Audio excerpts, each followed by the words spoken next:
เธอเป็นใครริต้ากลับมาแล้วนะเฟย์ตามทฤษฎีสัมพันธภาพ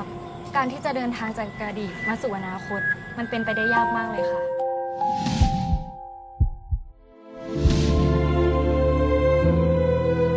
แล้วถ้าวันหนึ่งริต้าจำขวัญไม่ได้ล่ะคะริต้าไม่มีวันลืมขวัญนะ สัญญา ด้วยชีวิต